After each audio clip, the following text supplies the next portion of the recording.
క్రైస్తవుడా, ఒకవేళ నువ్వు అనుకుంటున్నావేమో, అబ్బా ఈ దేవుని దగ్గరికి వచ్చిన తర్వాత అన్ని రిస్ట్రిక్షన్లు రా, సినిమాలు చూడొద్దు అంటారు, మందు తాగొద్దు అంటారు, గంజాయి తినకూడదు అంటారు, పేకాట ఆడకూడదు అంటారు, కోడి పందాలు ఆడకూడదు అంటారు, మరీ రిస్ట్రిక్షన్స్ ఎక్కువరా, కాస్త లూజ్ ఇవ్వచ్చు కదా. నేనంటా, మిమ్మల్ని అడుగుతా, తాగి తాగి నా బ్రతుకు బాగుపడింది అని ప్రపంచంలో ఎవడైనా చెప్పగలడా? పేకాటాడి నా సంసారం బాగుపడింది, అక్రమ సంబంధాలకు వెళ్ళి నా బ్రతుకు బాగుపడింది, ఆన్లైన్ బెట్టింగ్ ఆడి నా బ్రతుకు బాగుపడిందని ప్రపంచంలో ఎవడైనా ఈ మాట చెప్పగలడా? కొంతమంది అనే మాటలు ఎట్టుంటాయో తెలుసా?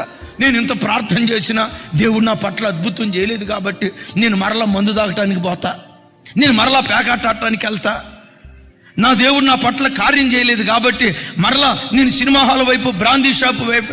వీడు ఎట్లా ఉంటాడంటే, వీడు యేసు ప్రభు నమ్ముకొని యేసు ప్రభుని ఏదో బ్రతికిస్తున్నట్లుగా ఫీల్ అవుతాడు మావాడు. దేవుని ఆజ్ఞలు నిన్ను బ్రతికిస్తాయి, దేవుని ఆజ్ఞలు నీకు సమాధానాన్ని ఇస్తాయి, దేవుని ప్రతి మాటలో నీ పిల్లలు సంతోషంగా బ్రతికే కృప దేవుడు అనుగ్రహిస్తాడు. క్రీస్తు ఆజ్ఞల్లో దాగిన భద్రత